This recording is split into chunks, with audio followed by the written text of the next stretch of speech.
everyone, and welcome to the BTrue2U talk show. Guess what? We have a special edition today. I am Sheila O'Brien, and I am not in the hot seat this time. Guess who is in the hot seat? I am going to let her introduce herself. Hey, what's up, world? It's me, your girl, Angela. She already said, welcome to the BTrue2U talk show. But what she forgot to do is tell you, you know what to do. Go ahead and share. Invite your friends, your cousin, your auntie, your mama, and your brother. You don't want to miss this one. My name is Angela Lewis Warren. I am the founder and CEO of the BTrue2U talk show. I am a woman of God. I'm a motivator. I'm an encourager. I'm one to push you to your greater. I am also a mother of 3, a wife for 28 years, a baby sister of 4 siblings, and yeah, that's me. Awesome. Well, listen, since you have already told the people who you are, let's go ahead and get into the nitty-gritty of this thing. So you are the founder, CEO, owner of the BTrue2U talk show. Not only the BTrue2U talk show, but the BTrue2U hair salon. You have shared so many times how this came about.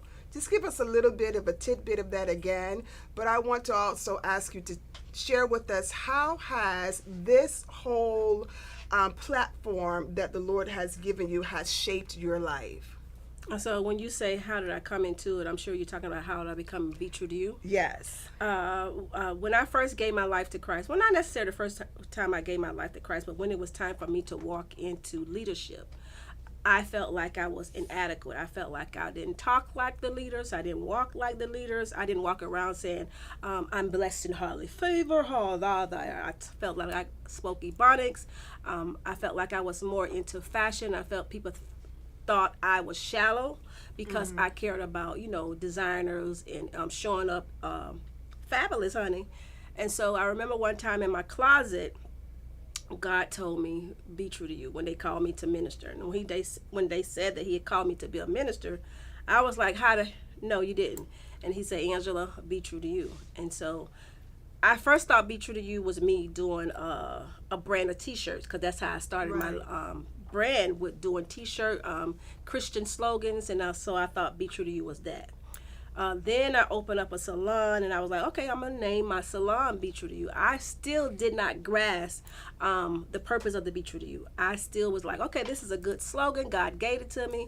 And then I went through a scandal. And in the midst of me going through the scandal is when BTrue2U, the revelation of that, came alive.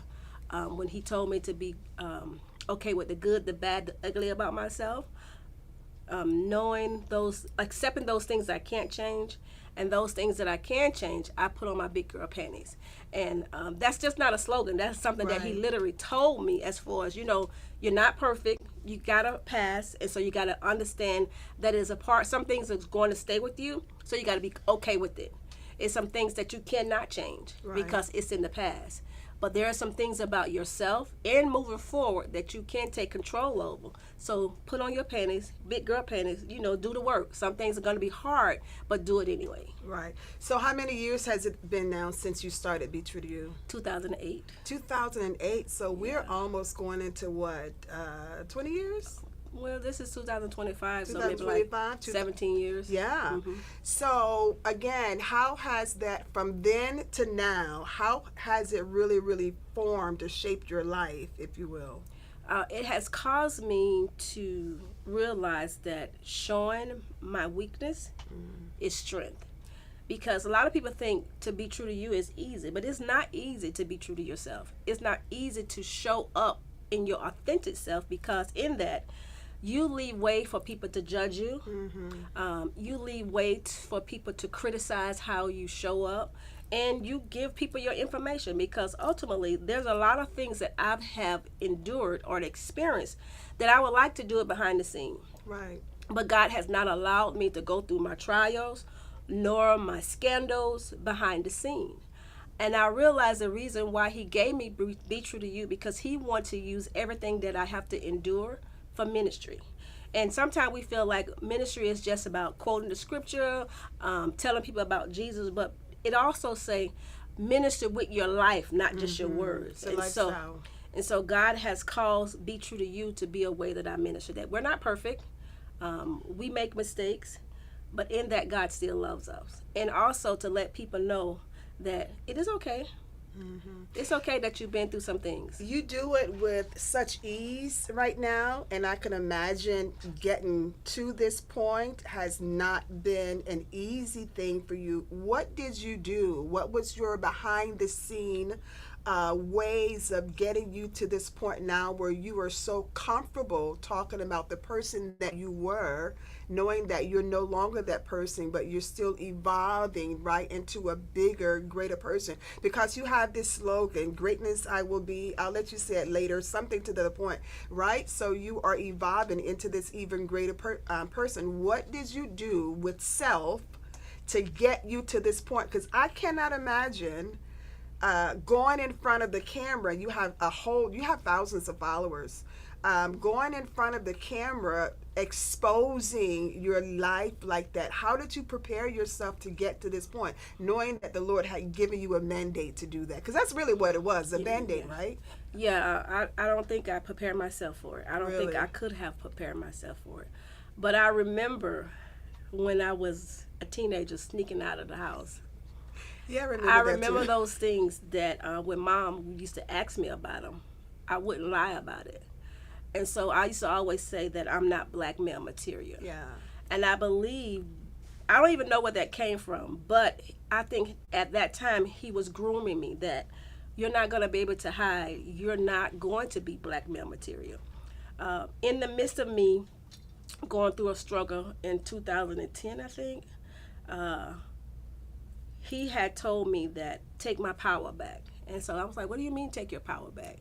Sometimes we're so concerned about what people say about us, how people see us, and we value that person so much that we give them power. Right. We give them power to belittle us. We give them power to make us feel bad about ourselves. We give them power to hold our feet to the fire of shame. And when he told me to take my power back, that means tell your story, right? Because when you tell your story, no one can beat you telling your story. And so when you tell your story, you take the sting from the enemy. Absolutely. You don't have anything to whisper about because I already said it. I mean, you may add some things to it, but I'm going to tell the truth. Right. And can't nobody tell it like me. And so that's just the way it is. Yeah, that is so true because, like you said, nobody can really tell your story better than you can. So I'm like this with people. Listen, if you got something to say, if you want to know something, come to me because I'm going to tell you the full truth and nothing but the truth, right? And so I think that is so important. Now I want to ask you this. How do you see yourself? You deal with a lot of women. I think that's the ministry that the Lord has called you to. How do you prepare yourself? How do you see yourself going in front of a whole lot of women and being so vulnerable and sharing with them and praying that what you say to them is going to bring them out of whatever it is that they're in? Because ultimately that's what your ministry is about, wouldn't you say? It's not easy because one of the struggles that I had with being a minister and being true to you is that I didn't like women. Though I've always wanted friends, my pain came from the ministry that he called me to. You know, whatever you endure is what God wants you to deal with. And so women used to hurt me so much, but I wanted friendship so bad. I've watched, y'all know, if y'all know me, y'all know, I love Sex in the City. And I love the friendship. I love the love of the sisterhood in that. And so I desired that so much. And in that, I left myself open. And a lot of time my pain came from that. And so I could run from that, but at the same time, it's like, no, that's what I called you to.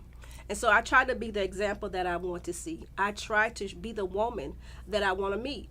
And so that's one way I prepare for it. And I know a lot of women live behind masks. And so I feel like if I can show you my truth, then it'll give you some strength to show your truth. Absolutely. So now you are a minister of the gospel. More importantly, you are now a pastor. But before you became a pastor, you were ordained as a prophet. Was that scary for you because you were called to this ministry first? You were called really to the marketplace 1st, right? More so than the church house. And so was that scary for you when you knew that the Lord had called you to just more than being a marketplace minister? And how did you handle that? Not scary. I just felt unaccepted. I felt isolated, but not scary because he had always shown me things that happened in the family before it happened. So I knew that it was on me. You knew the prophet was already in you. I knew that already. So it wasn't scary for me. What was scary is moving into the place where I felt like was a place of control, a place of manipulation, and that's from the marketplace back into the house of God. You experienced that. Mm-hmm. You experienced that control and that manipulation in most the definitely. church. I experienced that. Share that with us. Share that experience. Well, girl, okay, this is about BTrue2U. I'm gonna start off with this one that broke me out of not going back to the church, and that's my apostle, my brother-in-law, Apostle Clive O'Brien. I remember the last hurt in the ministry. Not only did it hurt me, it wounded my spirit. What does it mean that it wounded my spirit? It made me second guess now the confidence that I thought I had in myself. It made me feel like make me experience low self-esteem. It made me feel all the things as far as worthless, not worthy, not loved, and that thing broke me so bad because I did not expect it, because it was a person that I looked up to. It's a person that sought me out for their ministry. It is a person that I went to the ministry to help. And for that person to turn on me, Apostle Clive, my brother-in-law, said, leaders like followers, and you're not a follower. And I don't know, it's so simple. He was like, a leader is never going to like you, because as far as a pastor or someone's never going to like you because they like followers. You're not a follower. And so don't be surprised for those that don't accept you. I went to another church where my whole family was there, at the time, and the pastor literally wanted to get in my face in a restaurant and fight me. And so then I went to a church and they told my husband that he loves me too much. And so all those things was like, I don't want to do anything with ministry. I don't want anything to do with God's people. I'd rather stay out here where I feel like the world appreciated me more. But then I also saw the church love the world more than the church loved me. And so I stayed away from that. But it was God moving Woody and I to Georgia and isolating me and talking to me and teaching me that allowed me to know that I could not continue to forsake the assembly of my brothers and sisters. And so absolutely. So right now you are actually pastoring. You're an assistant pastor in the church. Do you still feel that confinement, if you will, of being controlled or what have you? Do you still feel that, or do you have a sense of peace? And are you enjoying pastoring now? Well, I definitely don't feel controlled nor manipulated. I think that I am in the right house for that.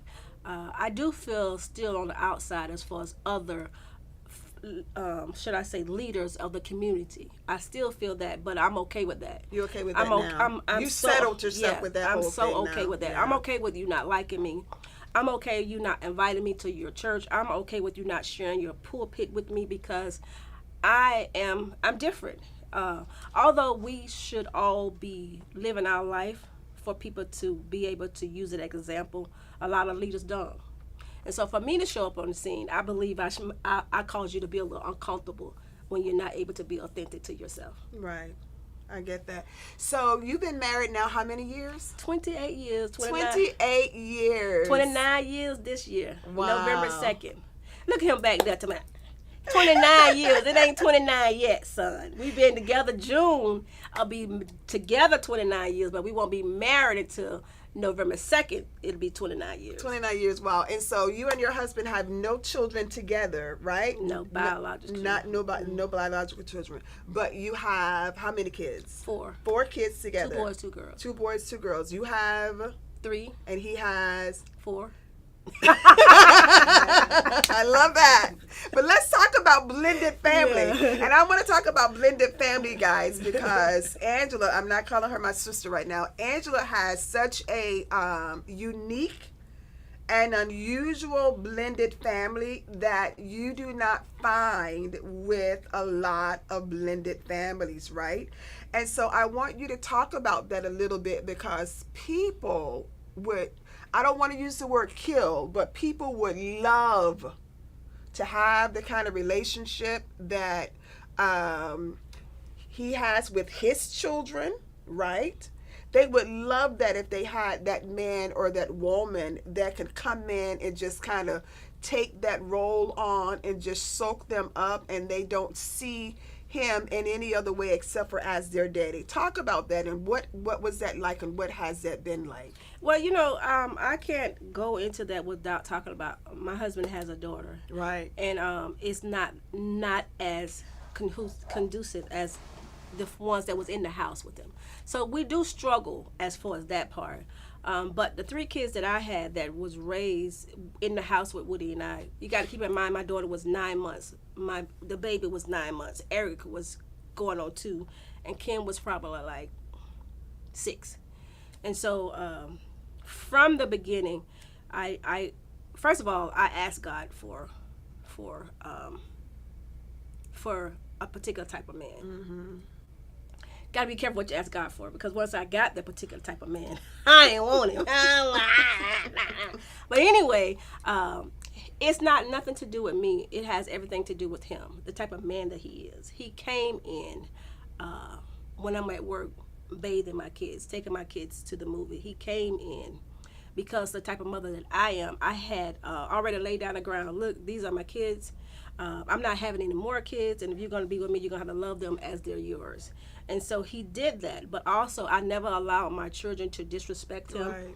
nor did I allow their fathers to disrespect them. Yes, because I had 3 baby daddies and two baby daddies and 3 kids. So I never let them disrespect him, and I think that has a lot to do with it. I believe the mother, in a sense, have to set that tone, and I set the tone where they was not going to disrespect him and vice versa. It even got to the point where my husband couldn't beat my kids. Now, not because I didn't want him to, because when he beat them, he cried. I was like, don't beat them then. Don't beat them if you got to be crying. Let me just leave him alone. Just leave him alone. Hurt him to his heart to beat them. So he just always been there. And they call him daddy, don't they? Yeah. Well, Eric, my oldest son, my middle son, called him father. Father. My other 2, they call him daddy, but my middle son calls him father. And so yeah, they called him that on his own. We used to call him Uncle Woody. Uncle Woody. And I remember my mom was saying, they can't be calling him Woody, they need to call him Mr. Woody. And my daughter at the time, she was turning 1 when Woody came into our life. And my daughter at that time, she started talking, maybe like 2 and 2.5 years old. She said, I want to go with my daddy. And they was like, okay, we're going to take you to your daddy.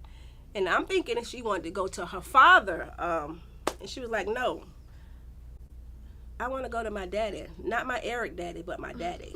And so she was 2.5 years old and know how to distinguish the difference. Between the two. And I was like, wow. Okay, so that's how it started. Yeah. I never forced it. Wow. And so Woody is one of the ministers in our church now. How do you feel about that? What was your thoughts or emotions when he took on the role of being the minister of the gospel? About time, get it together. Let's go. Let's get this thing going, because I know God has called him for more. I know God called us to be a couple to use in ministry. And so I believe that I see greater in him than he see in himself. And so... Go ahead. Finish that. No, that's it. So I know God has called them to more. So I want to ask you about this statement that people love to make when they see couples that they think are successful. They got it going on. They look good on photos. They look good, walking together hand in hand. This whole power couple thing. What are your thoughts about that? And do you see yourself as a power couple? No, I don't see us as a power couple. And would it probably have a lot to do with it, because he always say the reason why the grass look green. Because it got a lot of sugar, honey, iced tea in the grass. Okay, a lot of fertilizer, a lot of maneuver. So not necessarily you think it's green because you don't know all the stuff that going on behind the scene. So I say that to say that you can never measure your relationship up with somebody else, nor can I want people to think that my relationship is perfect, because it's not. We struggle financially when we first got married, and I know I hate to tell these stories, and he probably hate to keep hearing me say that I wasn't the loving wife that I should be. But he stuck through. He stuck through that with me. He was there with me. That although I didn't return the love, he showed more love. Mm-hmm. And so I would say, power couple, no. Would I say what you see with us is the truth? Absolutely. There's no pretending. We don't fight. There's time when I can snap his neck without fighting. As far as we don't yell at each other anymore. Because when I first married the Negro, he used to yell a lot. And I told him if he yelled one more time, I was going to leave him. And that's because I was a fighter. And giving my life to Christ, now God wouldn't let me fight him. Yeah. And I felt like if you're not going to let him fight me, if you're not going to let me fight him, don't let him yell at me. And I kept telling God, you punking me, you making me feel like a punk, because I couldn't abuse him like the other ones. I believe God saved me for real, for him. But aren't you happy for the maturity, though? Yeah, most definitely. Because especially when you have someone who don't deserve the kind of the treatment. Repercussion of your bad relationships. Yeah.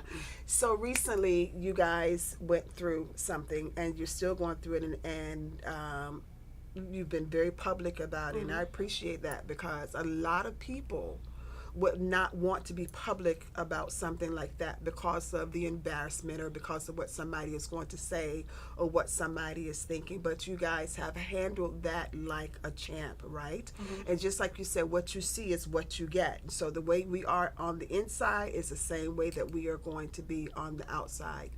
How are you able to grow from that? Because it's still an experience, right? And so you're still growing. And I'm talking about you first, and then I'll come back to you as a couple, but I want to hear you as a person. How are you able to grow from this experience that you're still dealing with? It's been over a year, and I could tell you the first year I wasn't dealing with it. I showed up, but I wasn't living. I was just existing. I didn't show up as myself. As far as when I say not show up for myself, I'm saying like for myself. I wasn't doing anything for myself. I gained weight. I didn't care. I don't want to say just care. I wasn't my fabulous self. I just didn't feel like Angela.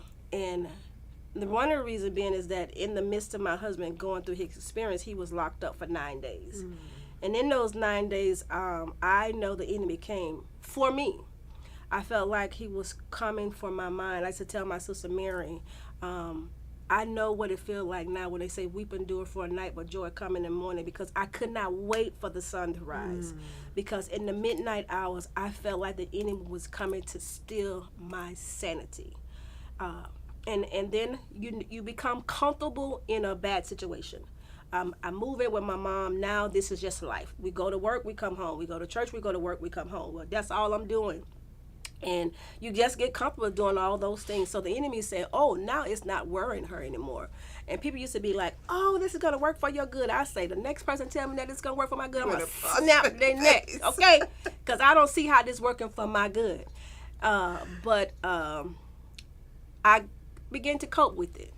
Because the Christ that's in us, because I have praying sisters, praying mothers, I begin to be okay in that situation. You never want to get comfortable in a struggle, but sometimes we get so... That's good. Say that one more time. You never want to get comfortable in a struggle. Well, and why not? Because you become okay with it. You don't try to get out of it. You don't desire for more. I find myself not asking God for more. I found myself not applying any weight to my faith. I was just, okay, this is life, and I don't know if this ever gonna end and when it's gonna end. And y'all, we gotta go to a commercial. Tell the people. Okay, guys. like she always says, we got to pay these bills. So we're going to go to a commercial, but stay tuned. Don't go anywhere. And while you're waiting, tag, like, and share. Sharing is caring. And we'll be right back.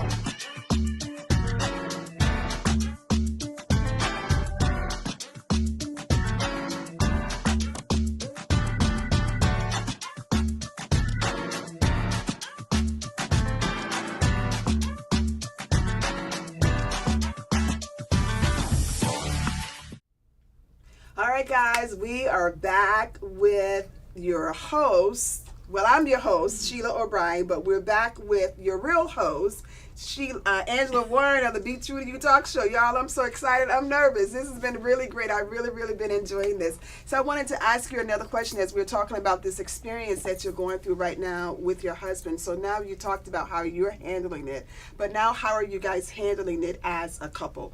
And so that's a point A, point B.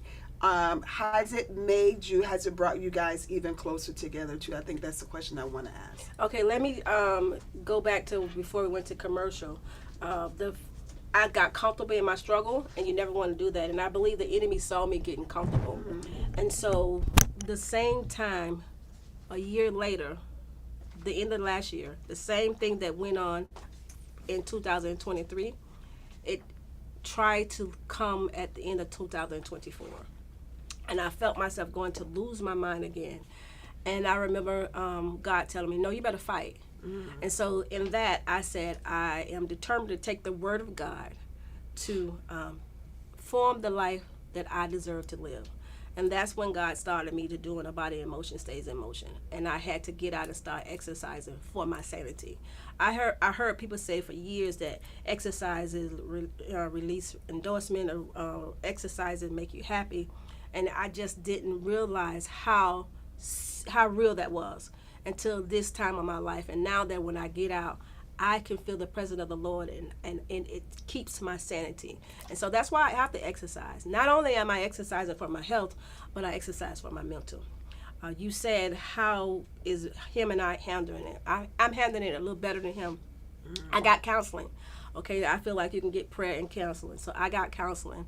I really want him to get counseling as well. A lot of time I can't fall apart, because if I fall apart, who's going to keep him together? Right. And so that was heavy on me. I felt like I couldn't break because I was so busy trying to make sure he didn't break. And so as time go by, we read the word more. I have this devotion. The best thing I could have got, Jesus Calling, and I read it to us daily. And we just doing life together. Have it made us closer? Yes, it has. Would I want more money? Absolutely. Would I want to do life without him? Absolutely not. Wow. So you talked about being on this exercise journey, but that's not the only thing that you're doing also. So I want you to talk about that a little bit.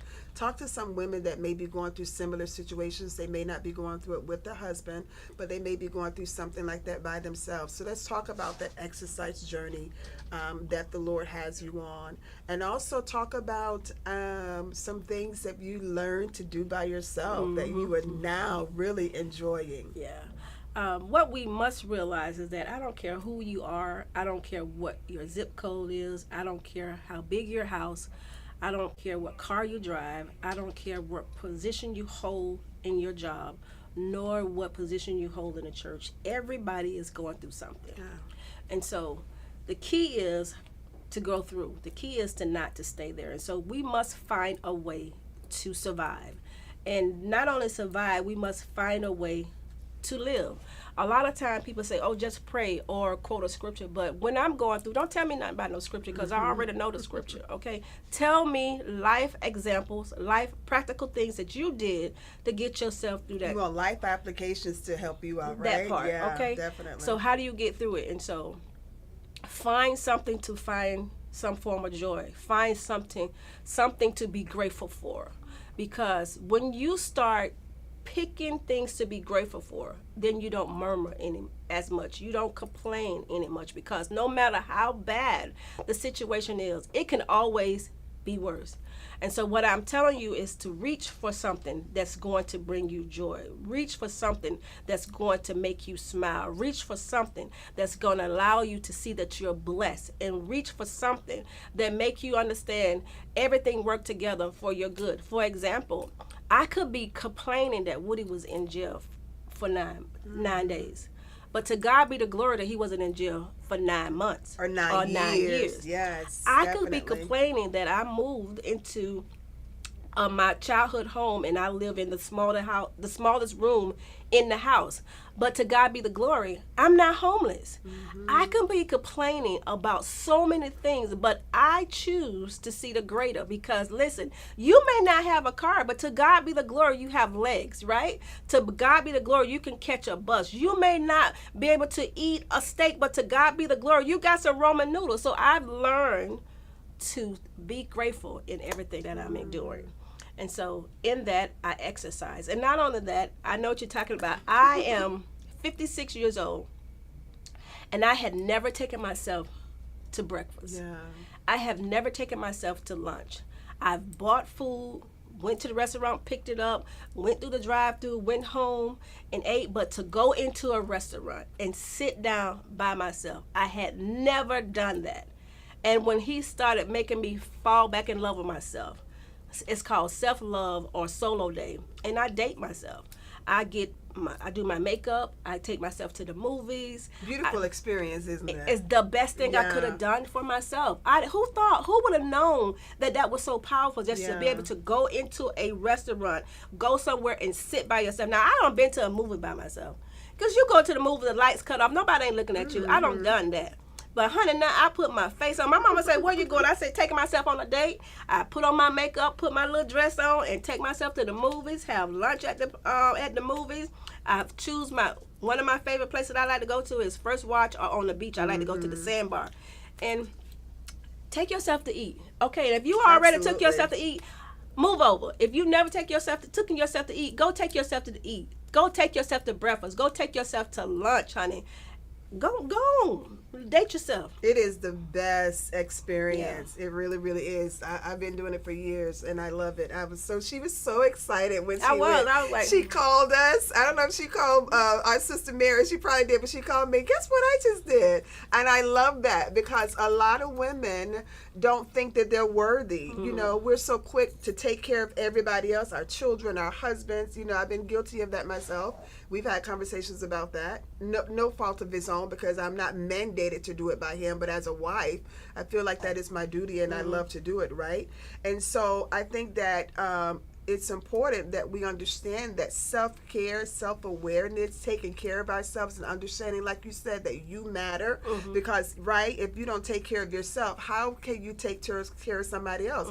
And you said it yourself, maybe not in these exact words, but if you were not able to take care of yourself and respond to your needs, knowing that at that time that he couldn't, how would you have been able to help him, right? Right. And sometimes you may not think that you didn't think that you was worthy. You just didn't think about it. You just didn't think to take yourself on a date. You just didn't think, let me go sit down and enjoy breakfast for myself. Because my husband used to do it all the time when he lived in Georgia. I was at work and he would always take himself to breakfast on Saturdays. I just never did it. And I was like, why didn't I ever do this? So when the light bulb switched, now I go to lunch or breakfast every week, if not 2 days out the week, by myself.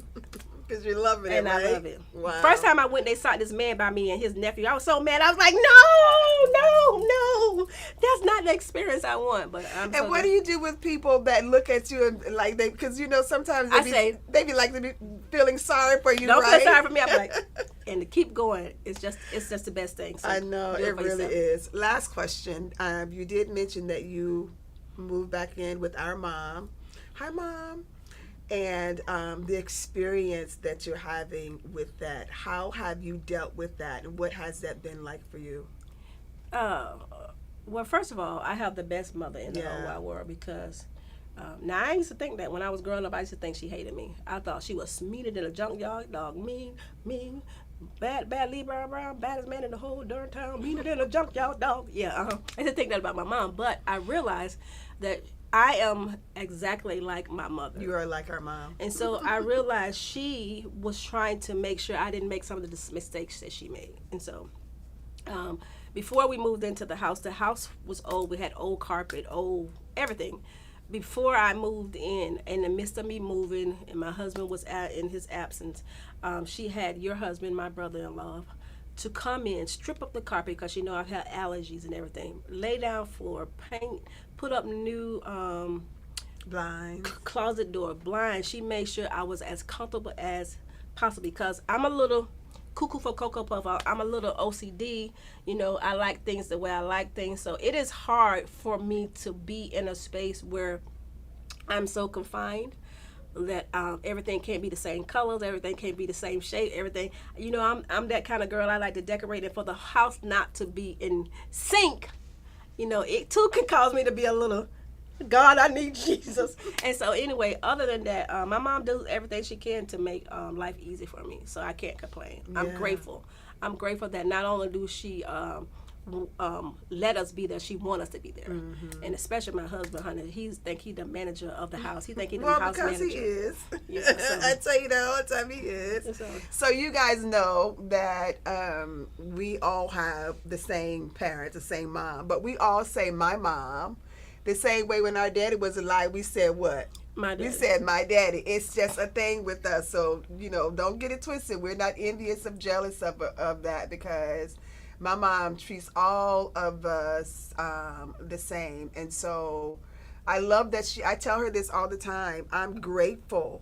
I'm really, really am. We're grateful that you were there for her, right? Because I'm not in a position right now to be able to do those things for her because I'm an hour and a half away. Our sister, Pastor Mary, it's not because of some physical things that she's going to. And the boys, one is in Atlanta, the other one just got married. So I am so grateful. I tell you this all the time, and I want to say it in front of Woody as well. I'm so grateful that you guys are there for her. I'm so grateful that you guys are able to take her to her doctor's appointments. You got her dressing like she's a fashionista. She be cute, girl. She be so cute. She be cute. She has her dressing like she's a fashionista now, and you've done so well that she can go in the store and pick out her own clothes. It's so funny. And one thing I have to get used to though is she got me going to the grocery store. Oh yeah, you talked about that yesterday. You still I not love liking that lady. That's why I go to the grocery store. Because my husband went to the grocery store for 26, 27 years for me. But think about this. Daddy did the same thing for her. I ain't done it. Where would he go? How many years? He shot for her up until. But I'ma still go, Mama. Yeah. I'ma still go. And I ain't mad at you, but I'm just saying. I ain't like the grocery store. And that's probably why she the way she is right now, because her husband did it for her for so long. And so that now y'all are here. She's excited, that somebody else can find her to go to the grocery store for her. So my mom doesn't drive anymore. She can drive. She can, but we don't allow her because, we just don't want her to, for safety reasons. But listen, I want to say thank you for this opportunity. I think you were a little bit scared than I was because you wasn't sure how I was going to handle this and how things was going to go. But I think it went well. I did. I just had to allow you to do your own opening because I get it that you're not trying to take my place. But I just was used to opening up the way we open up. So yeah, definitely. I get it, This is your thing. This is your show. Yeah. And so it's not easy putting somebody in your seat, but I think that the people are enjoying seeing another side of you, right? You're sitting in the hot seat and somebody else is sitting in the host seat because it's important, I think, for people to see not only you in this position of being the hostess all the time and interviewing somebody, but it's good for them to see you being interviewed. And even though you tell your story, but to tell your story in its entirety and the way you want to narrate it without, somebody trying to make you put it in the way that you understand what I'm saying? Mm-hmm. So I think this has been good for you. This has been good for me as well to let me know, hey, I ain't trying to be no... talk show host? No. Social media talk show host? But you'll take on it when I'm out. Of course I will. You got me covered. I got you, honey. I got you covered. So, yeah, but this is not my thing. And you know what? It's important. Let's talk about that real quick. I said this is my last question, but this is my last question. I just want you to hit on that. How important is it for you to stay in your lane?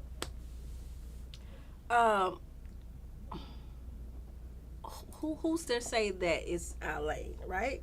And so when you say stay in your lane, just make sure whatever you're doing is what God has called you to do. Your Because- purpose. Your purpose, Right. right? Because I believe God has called me to a lot. And I've heard people say, oh, every time you turn around, she trying this, she trying that, she trying this, she trying that. But that's what God has called me to. I'm a creator, right? So I can do a little bit of everything. And sometimes because I am a creator, I don't have discipline because I've worked for myself forever. And I get bored, right? And I get tired and I be like, I ain't gonna do that for a minute. But I say that to say, whatever lane God has called you to drive in it, drive it, okay? Don't look to the left, don't look to the right. Don't try to drive fast like someone else next to you. Do what God has called you to do. In doing what God has called you to do, make sure you do it with everything that you got. Make sure that you're being who God has called you to be. So, as far as your lane, ride. Just make sure you know what you're doing. Make sure it is something that God has called you to do, and don't worry about the nay sales, okay? Because the nay sales ain't going nowhere. Ask me, I know they're not going nowhere. And so use the nay sales for fuel to do those things that God has called you to do. That's awesome. All right, guys, we have come to the end of our show. This is Sheila O'Brien with How the. do the people get to stay in touch with me? Okay. Yeah. Can I just finish my part? No, you just make sure you stay there. Okay, so yes. So this is Sheila O'Brien with the Sheila O'Brien Ministries, and I want Angela Warren to tell you guys from the BTrue2U talk show how to get in touch with her, and then she's going to end it the way she always does. Okay, so yeah, my name is Angela Lewis Warren. You can find me on Facebook as Angela Lewis Warren. You can find me on TikTok as well as YouTube and Instagram at Doing Life with Angela. That's right, it's Doing Life with Angela.